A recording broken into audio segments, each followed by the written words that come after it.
Welcome back, Shalligators, and welcome back to Evil Week. Today, we're going to discuss a sin, a deadly sin that's often a little bit overlooked because it's not very sexy, right? And every year I have a little bit of trouble coming up with a great topic for sloth.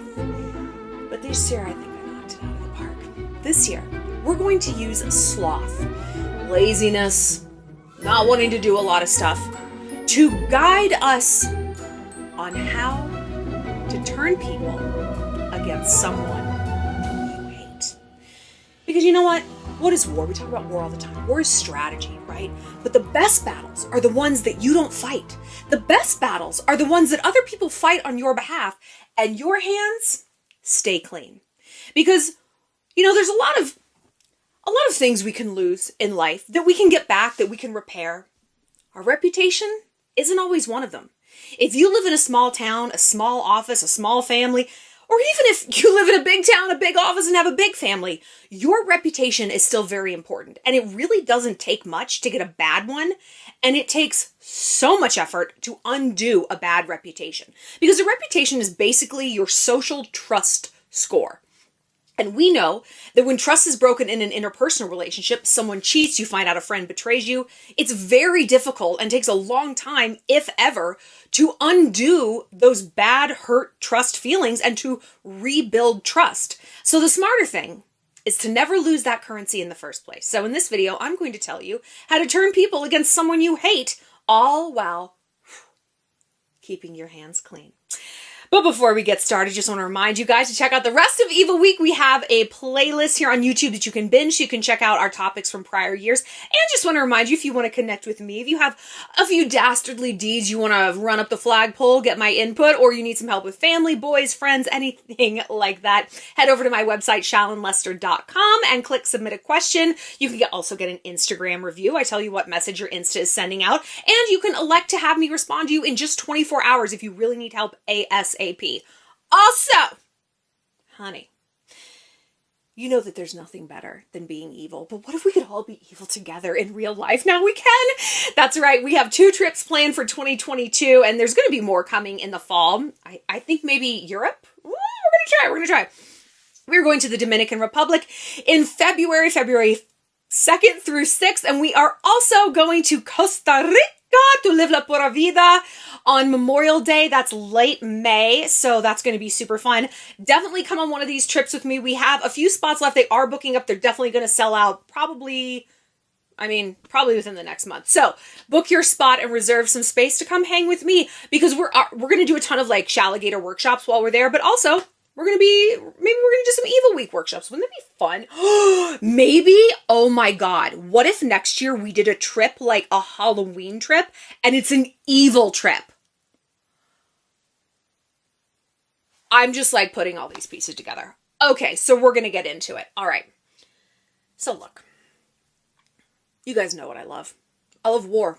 I've said in other Evil Week videos this year that like I feel best when I'm destroying someone, and I kind of do, because it's kind of like how I feel when I travel. And I've always said like I love to travel because I'm like my best self when I travel. I'm up early, I'm curious, I'm trying different foods, I'm going to different places, I'm motivated, I'm bold. I'm also outside of myself. You know, I'm not like anxious, and I'm not like in my town and everyone knows me. I'm going to go in this grocery store. Am I going to see my ex and his mom? Blah, blah, blah. I'm streamlined in terms of my decision making, but I'm also like firing on all cylinders. Everything's like working together. Traveling like gets me back to my best self. And so does war.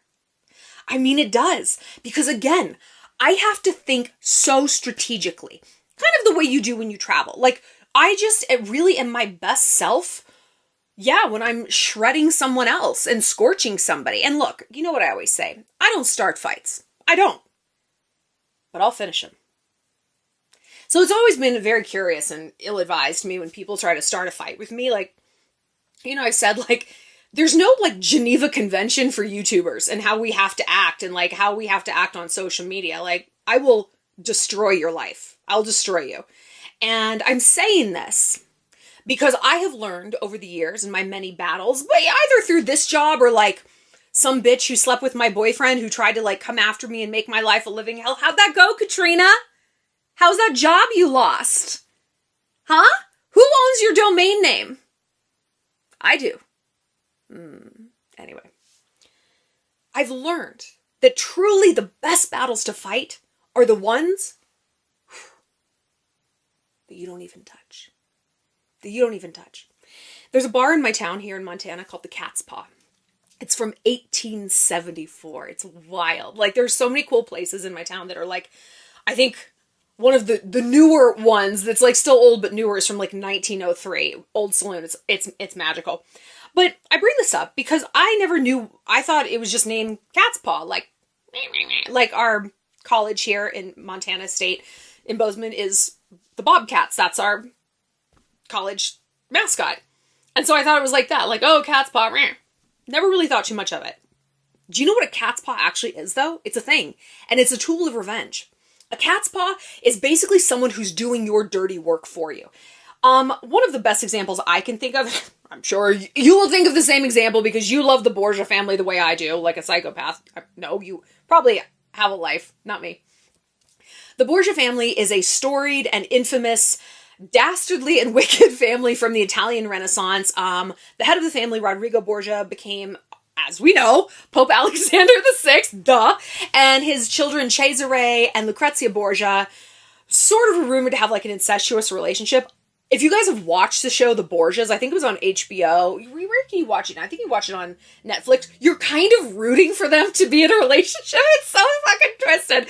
But it's like, you like love the family. And that show was actually not very historically accurate. Some of it was. My point is, there was a character in the show who was a person in real life called Micheletto, and he was Cesare Borgia's sort of right-hand man. And he was like the henchman who did all the dirty work. All the killing, all the bribing, all the threatening, all the maiming. So much maiming.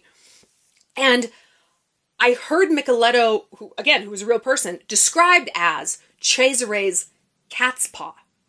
And I thought, genius. Now, this bar in town, my favorite place, because it has some sort of revenge tie-in. I need to think that it's not just like a Bobcat bar.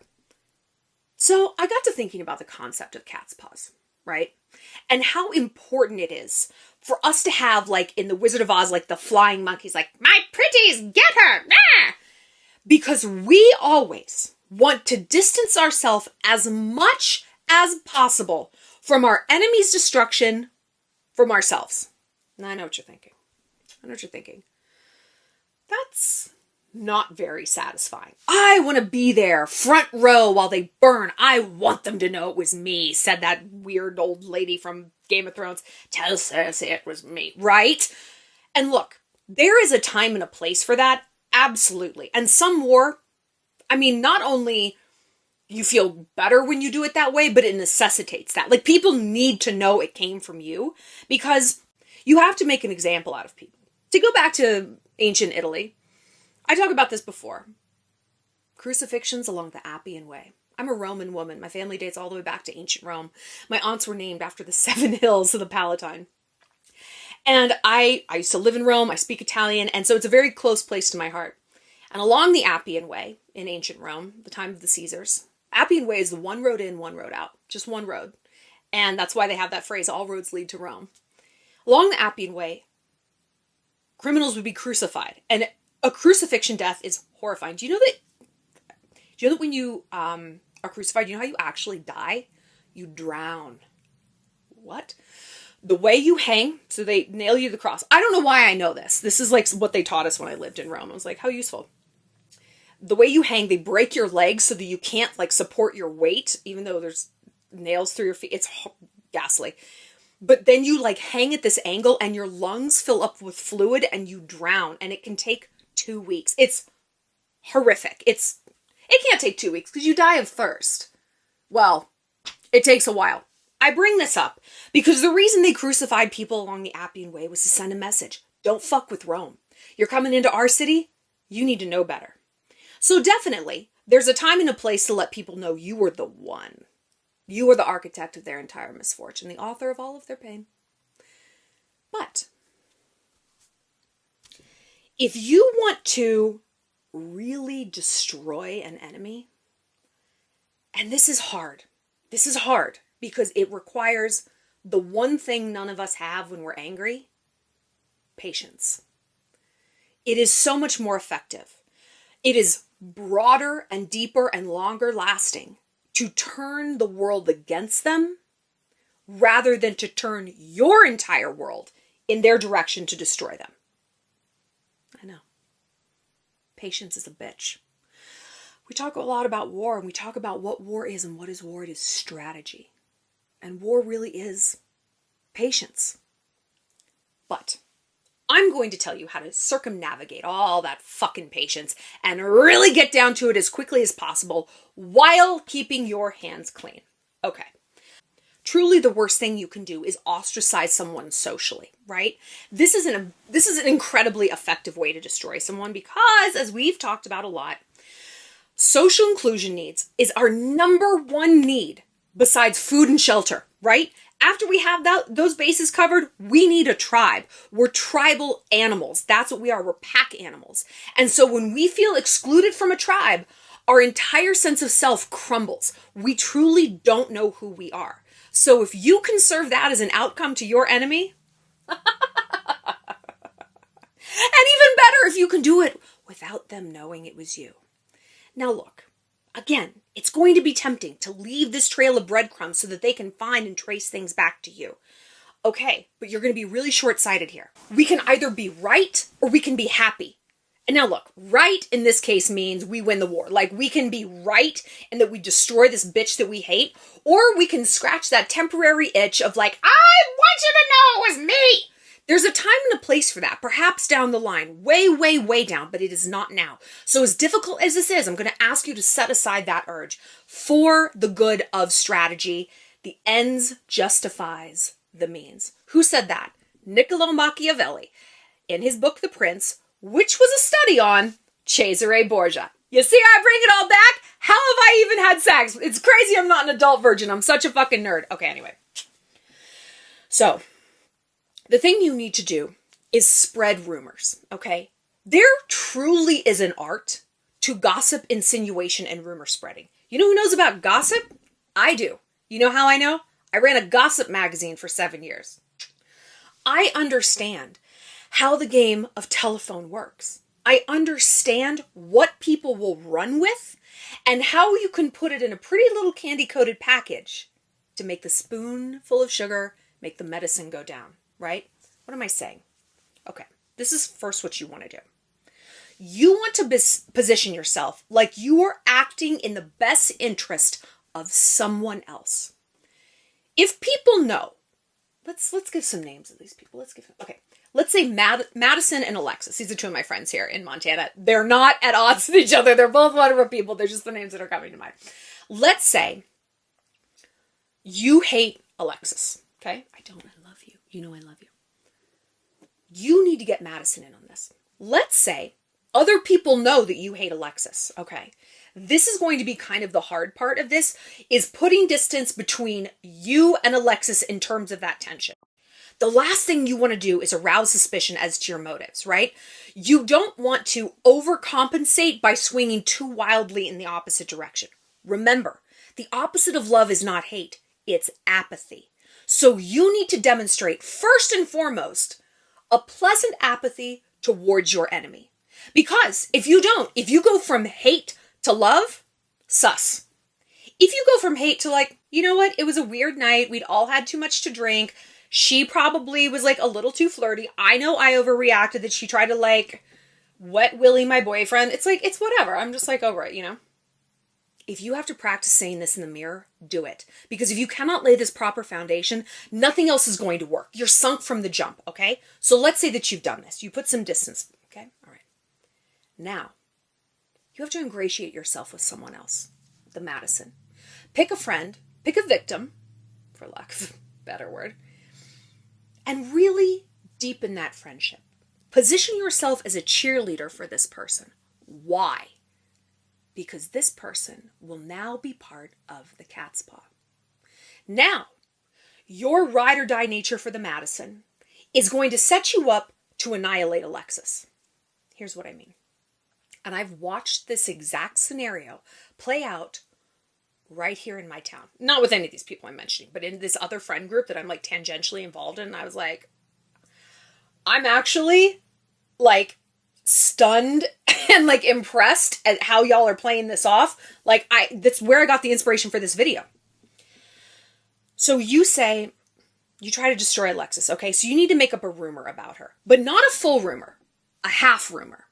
Because what you want is to pique the curiosity of the other people in the tribe so that they pick up where this rumor left off and they run with it and they circulate it. Therefore, you keep your hands clean because you didn't actually say anything. I didn't say that. I never said that. You need plausible deniability. So let's set the stage for this rumor. What should the rumor be? How about this? Madison throws a party, dinner party, get together, whatever. Alexis was doing coke in the bathroom. Oh, bad girl. Now look, you're not going to come right out and say that. Did you hear Alexis was doing coke in the bathroom? I did. I heard it. I saw it. No. You're going to give just enough so that this piques the curiosity of other people. They run with it. And this rumor takes on a life of their own. Meanwhile, even if things get traced back to you, again, you have that plausible deniability. I never said you were doing coke in the bathroom. No, Caitlyn said that. I didn't say that. I did not say that at all. Here's what you do say.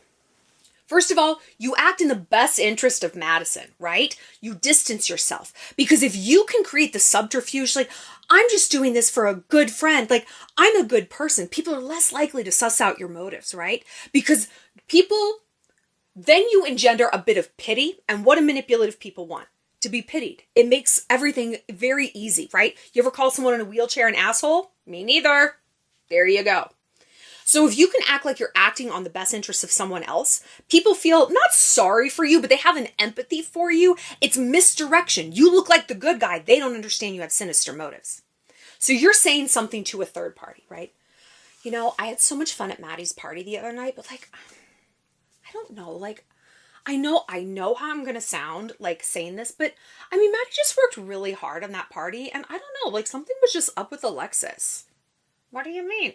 I don't know. She was just like in the bathroom for like 20 minutes. And I'm not saying anything, but when I lived in New York and people go in the bathroom for 20 minutes, they weren't like retiling the backsplash. I mean, they were like, there was like something weird going on. And I don't know. She just kind of seemed a little off the rest of the night. I don't know. She's just been acting weird overall. And that just, it makes me worry. It makes me worry about her. I think it upset Maddie that she was acting so strangely after that at the party. I don't know. Let's break that down. First of all, what am I really saying? What am I accusing someone of? I don't know. I didn't say you were doing coke in the bathroom. I didn't. I never brought that word up. I never even brought up drugs. I planted some seeds. I was evocative of different memories and different situations. But what did I actually say? The person who will get crucified for that, bringing it back around, is the person I told that to. Because she's going to run with it, take it one step further. No, did you hear? I think Alexis was like doing drugs in the bathroom at Maddie's. I don't know. I mean, that's just what I heard. I mean, she was like acting super weird. Well, no, like she didn't say that it was coke, but I mean, come on, like what else do you do? Like, right? And she has been acting weird. Do you remember how she was a Dairy Queen? I remember. People want to feel part of something. It goes back to those social inclusion needs. Weaponize those needs against your enemy on every possible front. Loop other people in so they feel like they're on the inside of something. Everyone wants to feel connected and useful within this social tribe, right?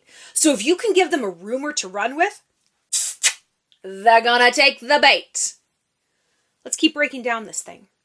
You couched your rumor, the seeds that you planted, in caring and concern. I'm worried about Alexis. I feel so bad for Maddie. She was upset and she was just trying to throw a great party, right? Who could possibly question the motives of someone who seems so sincere, so caring?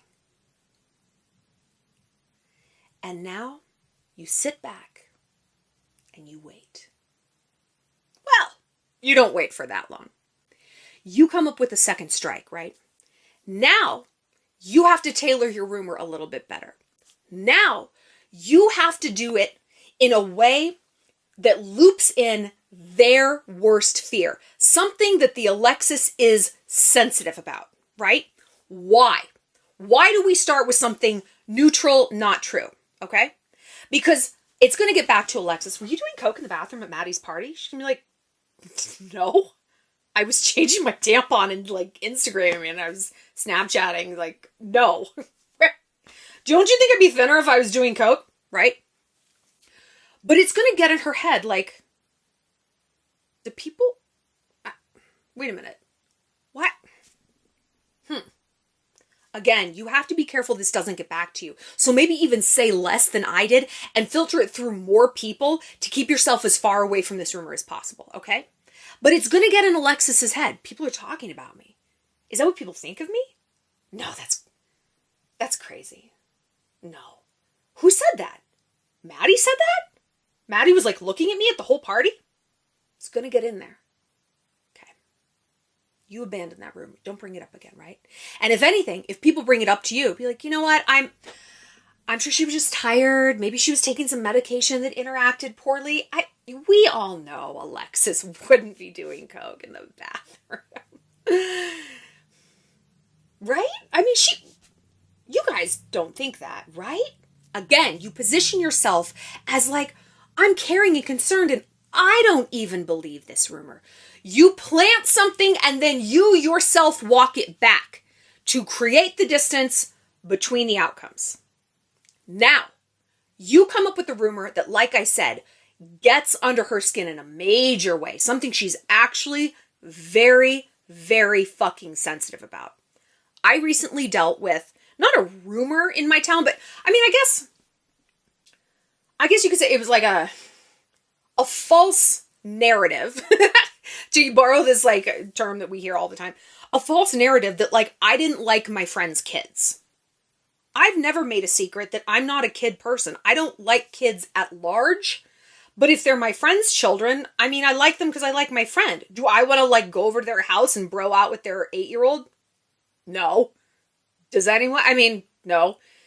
But I was very, very sensitive about that narrative going around because as a woman who's an adult and single and child-free, not childless, child-free, I worry that people look at me like I'm just this like harpy and this like viper and, or worse, I'm just like this sad old hag. Like, honey, I am not sad. If you saw these nipples, you would never be sad either. Like, it is right and tight up in here.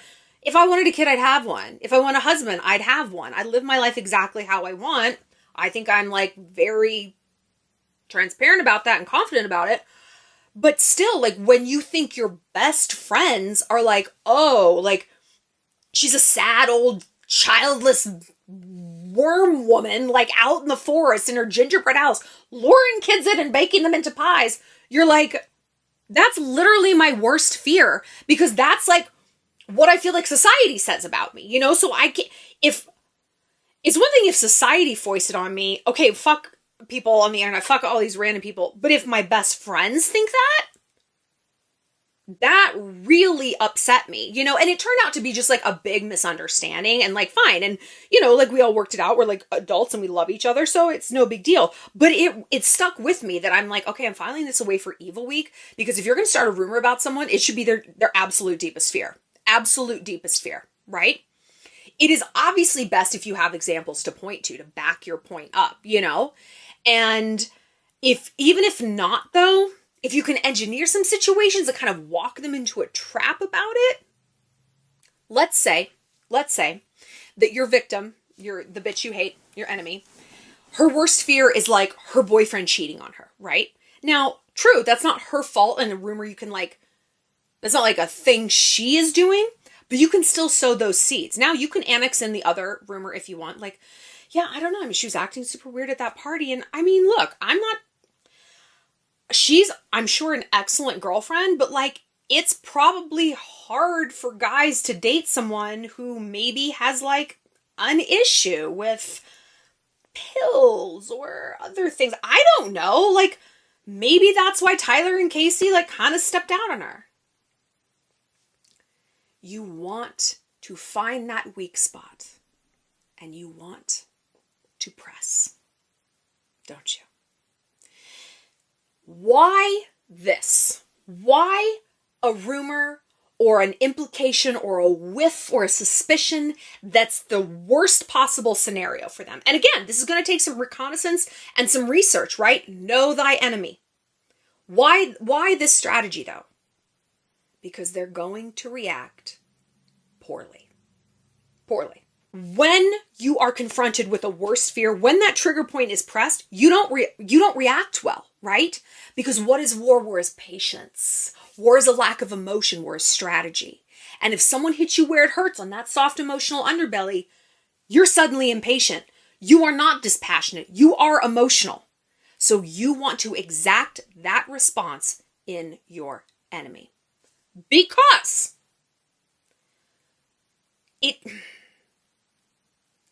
the first time they hear a rumor, they're going to respond like, oh, I was doing coke in the bathroom. Okay.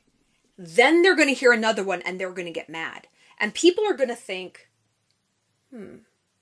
she's awfully emotional about this. Because it's a falsehood and a misnomer that if someone reacts strongly to an accusation, well, it must be true. No, not at all. Sometimes you just hit on a pressure point that someone feels some type of way about, and it doesn't mean it's true at all. We've talked about this before in terms of celebrities and how sometimes celebrities will get accused of something and they'll go like ballistic. And people will falsely think, oh, because he reacted that way, it must be true. We must have hit a nerve. You did hit a nerve, but not because it's true. I mean, there's a million reasons people are sensitive about something.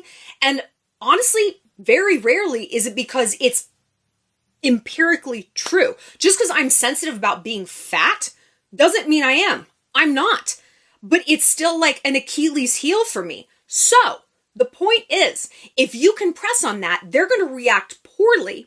They're going to lash out and they're going to look crazy. They're going to look crazy. Like, Jesus, Alexa, all right, fuck. Like, okay, fine.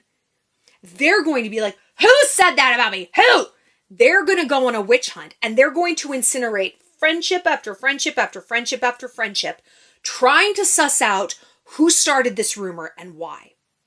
You want to provoke an emotional reaction in your enemy, because when someone's emotional, they're fucking sloppy, right? They're not thinking clearly. They're reactive. They're not proactive. Use this to your advantage. And meanwhile, you sit back and keep your hands clean. And the way you speak to them and about them, the way you position yourself in the middle of this storm is so neutral. Not loving. Remember, the opposite of hate is not love, it's apathy. You want to go for that apathy point, that pleasant apathy point, right? Where it's like, hey man, like, I'm sure she didn't mean to do this. Let's lay off her ba. Once again, that's going to put as much distance between you and the truth as possible. And it's going to perhaps make your enemy falsely trust in you. You're going to get closer, learn more about them. You can destroy them easier, rinse, repeat, blah, blah, blah. But it's going to be this sort of like silent gaslighting of your enemy. Because when you are neutral, they're going to get madder, right? You ever argue with someone and they're like, relax, okay? Oh, do you want me to go from a 2 to a 5,000? That's exactly what you say to me. But that's why they do it. When I've argued with someone and I'm trying to gaslight them and make them do something stupid, I talk very slowly, neutrally. I'm a little bit patronizing. Why don't you lower your voice, okay? You're embarrassing yourself. You're embarrassing your mother. Let's take it down a notch, okay? And they're like, and they're just, flames are coming out of their eyes, right? And you want that because they look crazy. I'm just trying to deal with this person. We're fine. Thank you so much. We'll take the check. You look like you're in control. They look more and more out of control. And who wants someone in their tribe who's hysterical, vindictive, accusatory, shrill, and out of control? No one. I can't even talk to you when you're like this, Alexis. I don't want to talk about it. No, every time we get a drink, you're like on and on, bitching about Maddie and blah, blah, blah, blah, blah. Like enough. People are actually going to get tired of the drama. They're going to put a distance between them and that person. Why? Even if they do love drama, because some of us do, they don't want to get caught up in this witch hunt dragnet. Oh, was it you who said it? I thought it was you. You don't want that. People will throw the baby out with the bathwater, as it were. So, you want to exacerbate this process as best you can. Now, I should say something. A little caveat here that I should have said earlier. Ideally, when you are acting on behalf of someone else, make it a person who is fairly bellicose. That means warlike. You know, we have the word antebellum, which is pre-war, bellicose, Bellator, that MMA thing. Anyway, that's your little etymology lesson for today, your vocab lesson. You want to pick someone who's hot fucking headed, right? Because that is like a dream scenario that they will start a fight. Madison and Alexis will start a fight with each other and you're like, you're just the messenger. And what do we say about the messenger? Don't shoot me, bro. Hey, I was just telling a story. I was just recapping what happened. I didn't mean for it to happen like this. Beautiful. So, you can act like you're standing up for someone who is warlike and hot-headed, which is good because then they're going to protect you. Maddie, I had your back, remember? Like, I'm sorry. Like, I didn't want this to turn into drama. I just was worried about you because I know how hard you worked on this party and I'm sorry. I was just trying to, like, look out for you. With the added benefit of dragging your enemy into the fray. Fantastic. So efficient. That's why it's sloth. Because you just want to sit back and be like, dance, pretties, dance. And you know what? Hey, unfortunately, it could be that Maddie gets cut out of the group too, or people turn against her. C'est la vie. There's collateral damage in every war. Oh well, as long as it's not you. But hopefully, she'll also take the Alexis down with her. She'll take down your enemy.